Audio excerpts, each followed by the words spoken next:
Is modern feminism hurting men? Hey, it's Christine Grace. Welcome back to my channel. Today is another reaction video. Like the video on your way in. Let's get straight into it. Are men trash? Oh, cis, heterosexual men, absolutely, especially white men. What rights do you think that men have that women don't today? A woman can still walk a street and not feel protected versus a man can. Women are probably like underrepresented. Are you okay? Are you okay? You understand that the threat of physical violence is much higher for men than women? Like it started off with great intent, but you have people who abuse the system. A hatred of masculine energy. It's like anti-men. Today I'm out here and I'm asking, is feminism still relevant in today's society? Yeah, absolutely. If anything, it's more relevant now than it ever was. Yeah, I would say feminism's still relevant today. You know, we built this country, men, but women at the same time got to supply more men, right? With no women, the world doesn't go round. If you look at like domestic abuse, for instance, we know that it happens to people of all genders, but it seems to be like disproportionately like affecting women. Is feminism It's disproportionately reported to affect women, and there is disproportionate help for women and not for men. still relevant in today's society? Yeah, I definitely think it is. They put up a lot of bullshit. They pull up with sexual harassment. They put up with a whole lot of bullshit that us men just don't have to deal with. Of course it's relevant. Throughout history, women have been discriminated against. It is, but I think it's changed a lot. Feminism started out as women's rights, and now it has skewed into something entirely different than what it was. Are we going too far? Did we do this and all the rest of that instead of being angry? Now it's morphed into something that's more preaching like a superiority over men kind of stance. Like I work with some people who would consider themselves heavy feminists, and they are constantly dogging on men, and they openly say, I hate men. I would say that as long as men are alive, feminism is always going to be relevant. Why? Because men. It's like today we're more polarized than ever before.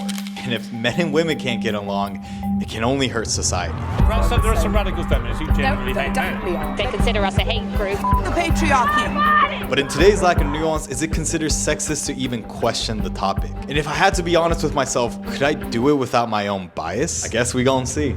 What rights do men have today that women don't? Oh, let's go down the list. A woman can still walk a street and not feel protected versus a man can. I think we all have equality when it comes to laws. Men are able to walk out maybe in whatever they want to wear, or, you know, be able to stand strong through societal pressure. I feel like women take a lot of precautions just by being a woman themselves, you know. Statistically, just going into like a corporate setting, if you look at how women are rated on performance review versus men, the language that's used, you know, assertive versus bossy, or kind of the dynamic of how individuals are interacting in the workplace, I do think that there are societal norms that place women at a disadvantage, absolutely. I think if, so for instance, for pregnancy, right, there's no law saying employers can't like fire you if you're pregnant, or like abortion.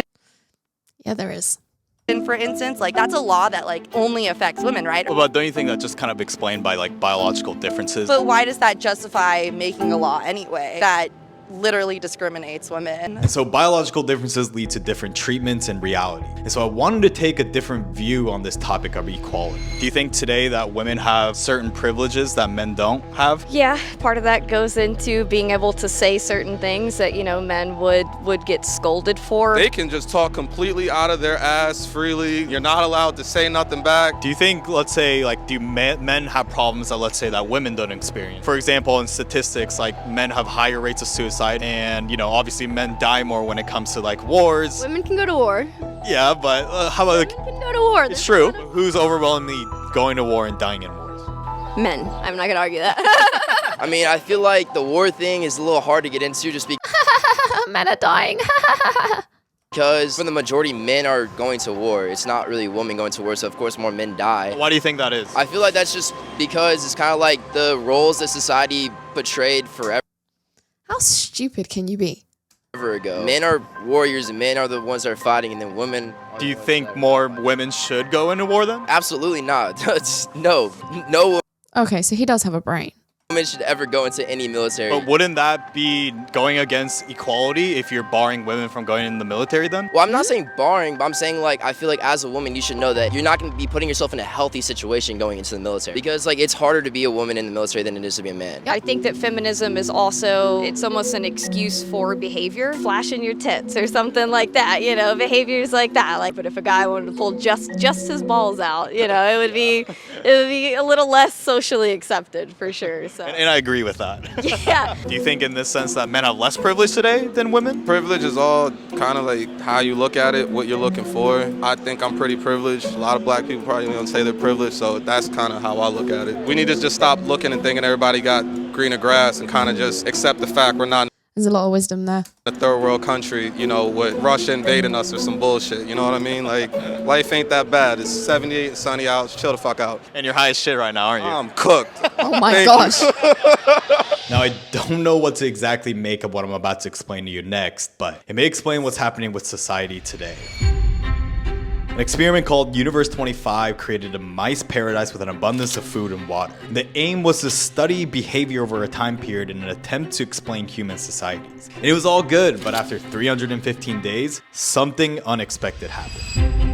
The population reached 600 and a hierarchy was formed with larger rodents starting to attack and cause male rodents to collapse psychologically. Under those conditions, social behavior broke down. This led to a new class of males called beautiful males who only care for food and sleep, and isolated aggressive females who didn't want to reproduce. And eventually, the society collapsed because of the lack of reproduction and lack of care for their young. And the scary is insane. part is that after repeating this experiment 25 times, the same results were observed over and over again. A viral Facebook post drew parallels to today's society with weak feminized men with no protection instincts and overly aggressive females with no maternal instincts. We need to kill all men. It's a bit of a stretch, but is it possible that that's what's happening in the West today? I don't think it's a stretch at all. I think that makes perfect sense. Is the negative reaction of feminism coming from the fact that not only are women struggling, but also men? Let's take a closer look and see what this really means. May I ask you, like, what are some, like, examples of misogyny that you faced? Oh, let's see. I went through there was one time, I'm a psychology major. We were tasked with counting how many times. Yeah, of course she is. Look at the hair. We got catcalled. I realized every time during that month I went to a gas station at nighttime, I got catcalled. I've seen some of my guy friends literally make 30 grand more than some of my girlfriends, and just because they're men. But let's say that the pay gap does exist. Why wouldn't firms just hire women then? They have to find probably quotas at this point. Do you think there's quotas for men? No, probably not. There's a lot more men in power in the top 1%. A lot of the women are the ones left in the dust. There's definitely, like, in the top 1%, I think there's definitely more men, for sure. But let's say, like, in the bottom, right? Like, most suicides are men. You know, most people with depression are men. Do we sometimes ignore that to maybe showcase disparities where it might not exist? Yes, men do have a disadvantage at that point. So is it fair to say then that both genders at this point maybe have disadvantages in certain situations, but when it comes to the law, they're pretty equal and even opportunities? Yes, it does have that societal influence more from a social standpoint. It's not necessarily what is placed in the law, but it has everything to do with how people interpret the law for themselves. With women, it's you have to jump through all these barriers in order to even be elected in office. However, with men, you have to jump through all of these barriers to even be visible in society and to women.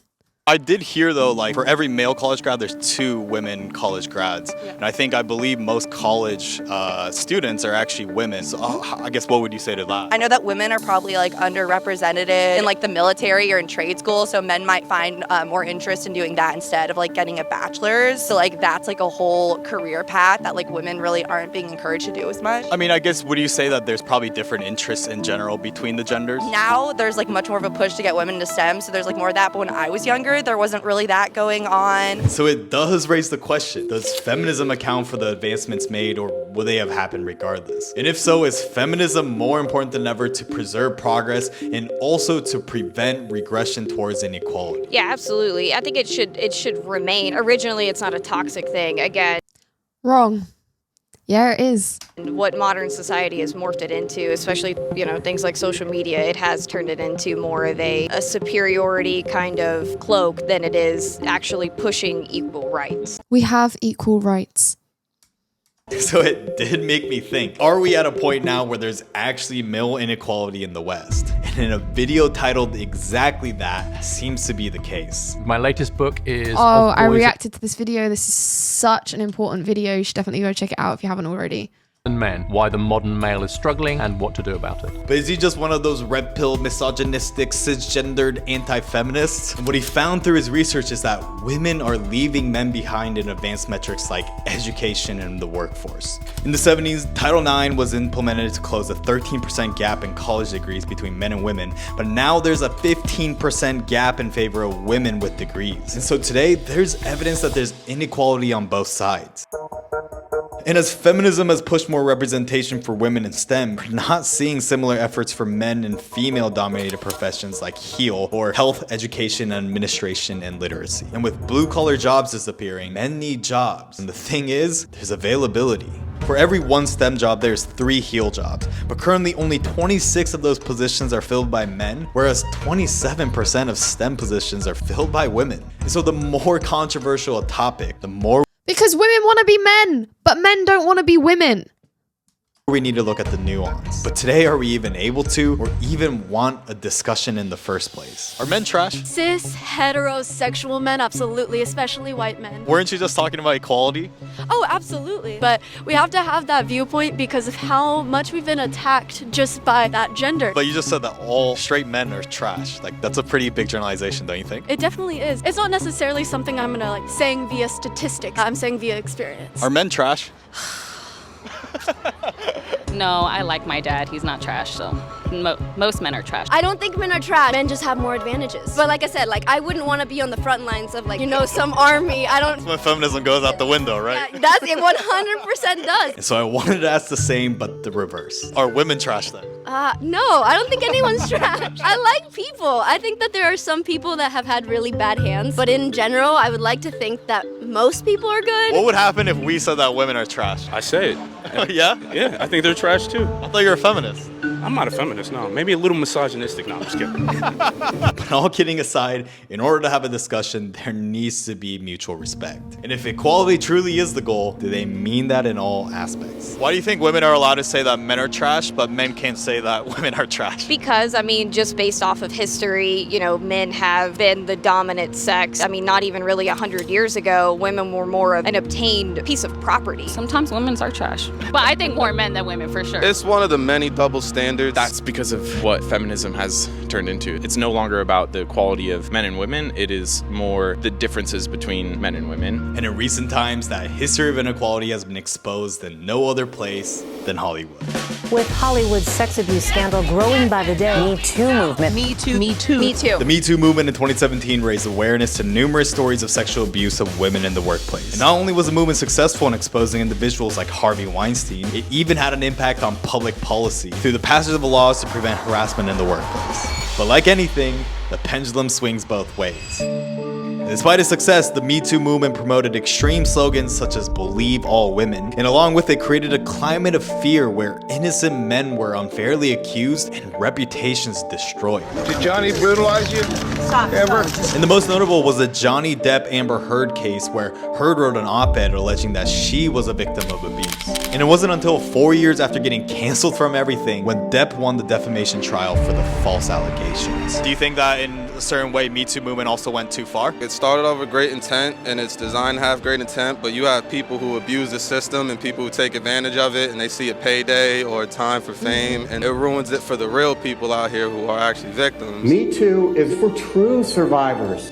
It's a clusterfuck of bullshit. And it's the unfortunate reality that any overcorrection swings back just as strongly in the opposite direction. And so is this what's happening in modern feminism in the West today? And if I think so. So how can we correct this overcorrection before it's too late? The best way that I could learn from you is by sitting down and listening to you and really trying to understand, seeking to understand where you come from and learning from that dynamic and that dialogue. I say conversations like this, right? Absolutely. I think that we need to get rid of terms like feminism. Feminism is more of like a suppression of masculine energy, essentially. Getting rid of that sense of like dominance of one over the other would be the better society to exist in. Because if negative attention wasn't enough, it's now becoming harder to be a feminist, even if you're a feminist. For years, the author of Harry Potter, J.K. Rowling, identified as a feminist who advocated for women's rights, whether it be speaking out or through donations or advocacy. But in 2020, it was as if none of that mattered anymore. After expressing concern on Twitter what constitutes a woman, she was berated by activists as misogynistic and most notably a TERF. TERF stands for Trans Exclusionary Radical Feminist and is an acronym used by trans activists to describe someone as transphobic for believing that gender is based on biological sex. Due to this, Rowling has faced strong criticism to a point where it has impacted her legacy. The new video game Hogwarts Legacy is labeled so controversial to a point where Twitch streamers are refusing to play it for fear of being called transphobic. And similarly, it's this extremism masked as inclusion that's dividing the feminist movement from within and confusing the original message of equality for all. Would you say you're a feminist yourself? Absolutely. I wouldn't say I'm not a feminist. I just think that like the word feminism needs to be redefined. What should it be called? I don't know. Seeking truth and justice and equality? I don't know. The men are trash group? No, men are not trash. And so if women are hesitating to identify with the movement, it's likely due to the impact of the extreme. Because if equality is achieved through bringing others down, it's creating issues where none exist, perpetuating double standards. But with that said, feminism is needed. While true equality may be difficult to achieve and some may not actually desire it, nothing significant ever came about through indifference. The pendulum is ever swinging, and we need individuals who push for progress and serve as a check to maintain balance. But today, yes, progress of society is important, but in order for society to progress, the species must progress too. And yet, since the dawn of feminism, the species has continued to decline. So I would argue that no, we don't need feminism and that we actually need the pendulum to swing back. Otherwise, there's going to be no people left for us to even be having these conversations. But that's just what I think. Why don't you let me know what you think in the comment section below? As always, if you like this video, please do give it a thumbs up on your way out and be sure to subscribe to the channel, hit that notification bell and click the drop down link and select all to make sure you're notified of all of my content. And if you'd like to consider donating to the channel, you can do so by clicking the link in the description at buymeacoffee.com. And if you have a video for me to react to, you can reach out to me on my various social media platforms. They're also in the description below. And on that note, I will see you very soon in the next one. Take care. Bye-bye.